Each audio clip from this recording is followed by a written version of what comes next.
Okay. It was a great game. Honestly, I don't know that anybody guarded us with pressure as good as Oak State. Coach Lutz is a great coach, and I give them a lot of credit. The first half, for sure, we were frustrated with the turnovers. The second half, we only had 4 turnovers. I thought we kind of learned to take care of the ball. We needed simpler actions, simpler sets just to be solid, and the guys did a good job of making that adjustment. The largest adjustment, probably last 3 or 4 days in a hotel room, has been let's play a little defense, KyKy. Yeah.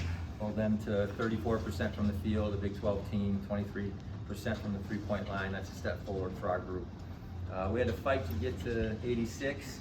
We didn't do it the way we normally did, but getting in the double bonus with 14 to go, and then our guys' maturity to drive instead of settle for jumpers.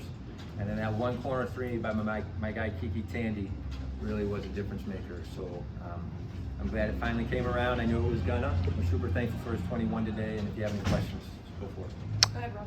Yeah, so early on in the game, it seemed like there was a little bit of problems with technical fouls. And then in the second half, you guys capitalize off. KyKy hits 4 straight free throws. So did you guys reel in the emotions at all during halftime, or was there just keep playing?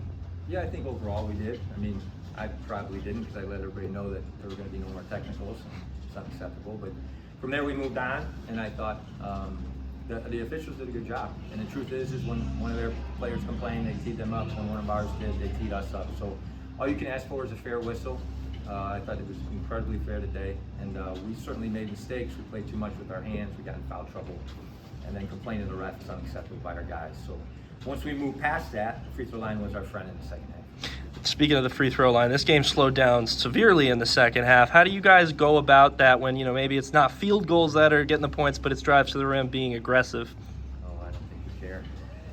Points are points, and styles make fights. Like there's this feeling that we're great at offense and we're not as good at defense, but at the end of the day, there's different ways to win different games. In Oak State, between the free throws and the way they play defense, the game was going to be much slower.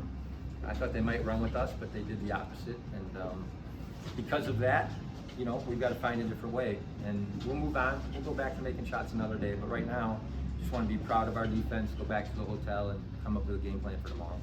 And KyKy, for you, when shots aren't necessarily falling as much as you guys would like, is what he said the same for you? Just do whatever your team needs, or is there a second gear you kind of have to kick in when the shots aren't falling? I mean, we have multiple players that can go get a bucket. I mean, like I said, some nights it's gonna be a different game. Like tonight, it was on the free throw line. We shot over 49 free throws tonight. So, I mean, every game gonna be different, but they slowed the game down, and we got in the foul line tonight.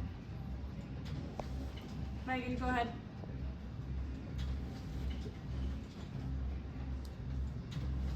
So, tonight, and also in your last game against Liberty, I feel like from the defensive standpoint, there really has been clear adjustments. What do you feel like has changed since UCF and Charleston? Well, one, we started guarding the three-point line, and we've changed our math. So that's a step forward. Liberty, I think, only had 1 in the second half. We put Ken on their best three-point shooter, and he did a great job. And then we held him to 6 today, and I thought that was great. They got 3 guys shooting over 40 for sure, and I think they got 1 over 50 and 1 over 60, so they've been hot coming in. So to take that away was key. And then I think the defensive rebounding has grown, and we've got to keep people from getting second chance points. And then we've gotten back and kind of really shrunk our defense to protect the paint. So I would say those 3 things. And then the guys realize they got to take a little more pride in it, so I'm proud of them. Richard?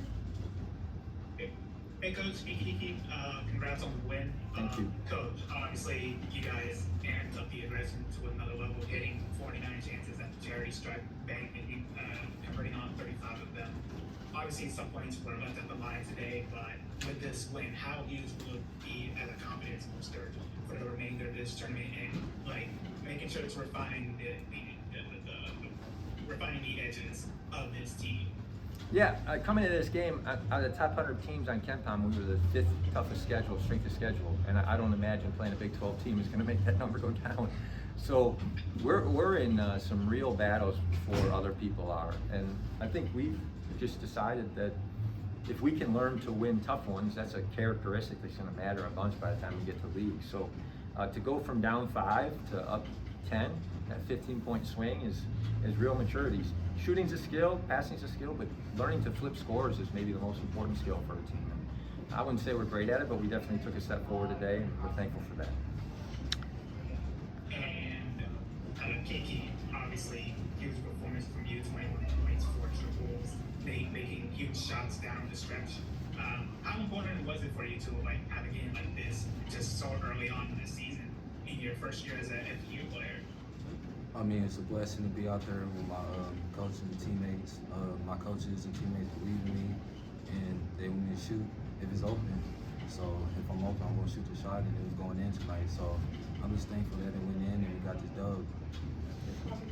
I saw some of the staff out there scouting Drake before, but I don't know if you have any thoughts on Drake at all, looking at their roster and what they do. That's a matchup tomorrow. Yeah, Ben's a heck of a coach. It's going to be another game where styles make fight. I think we're top 25 in pace. I don't know what it is after the day, but I think they're bottom 25 in pace for sure. And they're going to try to control and frustrate you in the game. As far as the actions and the personnel, I've got to catch up on that. Coach Fee's ahead of schedule. He's been working on them all week because they've kind of coached in the same national championships, Final Fours before. So we'll get there this afternoon. It's a quick turnaround at 11 a.m. And, you know, that's a great coach. And what I did, I was watching on my phone when I could, what a game plan they had today. So we've got to really lock in and make sure the scouts right. Thank you, Coach. Thank you.